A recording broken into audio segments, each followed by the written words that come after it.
Olá, sejam muito bem-vindas e muito bem-vindos a mais uma aula aqui do Prep-ENEM. Essa é a nossa terceira semana de aula e a nossa terceira aula de redação. Hoje a gente vai trabalhar os gêneros da carta. Vamos lá?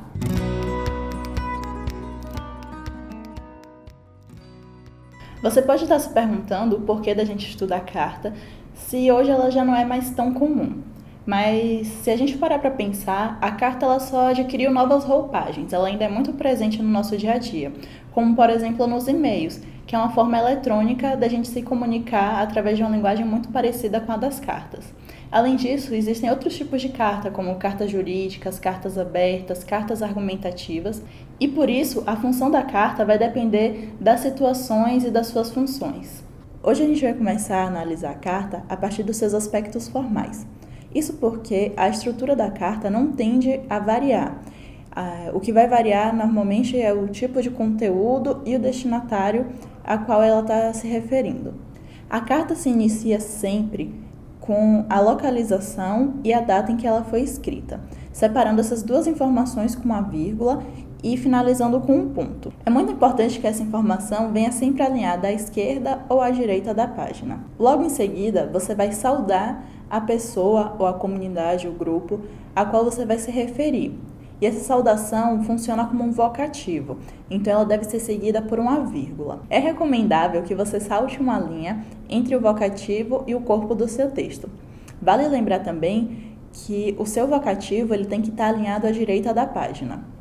No corpo do seu texto vai ser justamente onde você vai construir a sua mensagem, seja ela uma notícia, seja ela uma opinião, um argumento sobre um fato. Lembrando sempre que você deve manter uma forma de tratamento adequada àquele interlocutor, a pessoa a quem está sendo destinada a carta. E que essa forma de tratamento tem que se manter de forma homogênea ao longo da carta. Encerrada essa parte do corpo da carta, a gente vai novamente saltar uma linha para então finalizar a carta. Nesse momento da finalização da carta, a gente vai fazer uma despedida. E aí a gente vai usar algum tratamento como atenciosamente, cordialmente, respeitosamente. E logo em seguida a gente vai fazer uso de uma vírgula que vai anteceder a assinatura. É muito importante a gente pensar que a assinatura ela é um elemento da carta, mas que nas provas de vestibulares, se não for solicitado, não assine. Esse tipo de assinatura, quando não é solicitada, pode ser lida como uma tentativa de fraude à prova, através dessa identificação do candidato. Como já é sabido a partir do imaginário popular, a principal função da carta é de noticiar algo. Mas essa função dela pode ser expandida para além da mera comunicação a partir de outras intenções e de outras disposições pretendidas pelo autor. E aí essa carta pode derivar para um gênero mais literário, pode abranger conteúdos políticos, filosóficos ou poéticos. Então a gente vai ver aqui hoje 3 principais tipos de carta que são mais comuns e que vão tratar desses diferentes níveis de comunicação a partir dela. O primeiro tipo de carta que a gente vai ver hoje é a carta argumentativa. Esse é um tipo de carta mais comumente solicitado em provas de vestibulares. Isso porque ela tem essa característica de visar argumentar, discutir, debater sobre um tema ao longo do corpo dessa carta.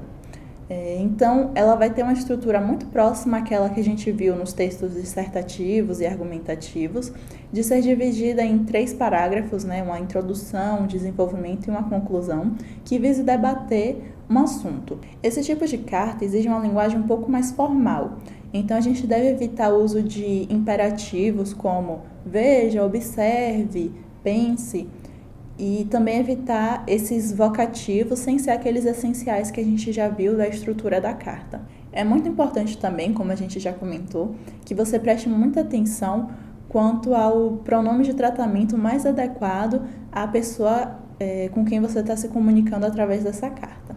O segundo tipo de carta que a gente vai trabalhar hoje são as cartas abertas. Esse tipo de carta se relaciona a um direito civil que todo cidadão tem de se manifestar sobre algo. Então, geralmente, essas cartas vão ter um conteúdo de interesse coletivo e que visa se comunicar, seja com uma comunidade ou com uma pessoa específica, né, um vereador, um deputado, presidente, prefeito, a fim de relatar um problema ou trazer à tona algumas questões sociais desse meio em que o autor está inserido. A principal diferença desse tipo de carta é que ela sugere uma leitura comum a toda a sociedade. Isso porque o seu autor visa expor uma situação, uma crítica, uma sugestão ou até mesmo fazer um pedido de desculpas de forma coletiva. O terceiro e último tipo de carta que a gente vai ver hoje são as cartas de leitor.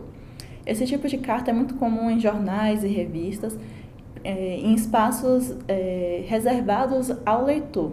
Isso porque é uma forma desses meios de comunicação abrirem uma interação com o seu público. Dessa forma, o leitor tem essa possibilidade de dialogar, expor seu ponto de vista, trazer críticas, sugestões ou só trocar ideias, seja com o meio em que essa carta está sendo divulgada ou especificamente com o autor de algum artigo, de alguma matéria que chamou a atenção desse leitor e com o qual ele deseja se comunicar.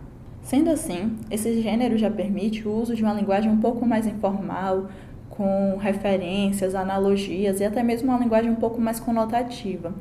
E também permite que você possa dialogar de forma mais direta com o seu interlocutor. Então, agora que a gente já viu todos esses 3 tipos de carta, eu vou deixar aqui a minha sugestão de exercício para vocês. A ideia é que a gente trabalhe com a carta argumentativa, exatamente por ela já ser mais cobrada em provas e vestibulares, e por essa capacidade da gente exercitar a dissertação e a argumentação em cima de um tema. Então, a minha sugestão é que você escreva uma carta argumentativa a algum representante da nossa sociedade, pode ser um vereador, um ativista, o presidente, um deputado, enfim, você pode escolher quem é essa pessoa e você também pode escolher qual é o tema.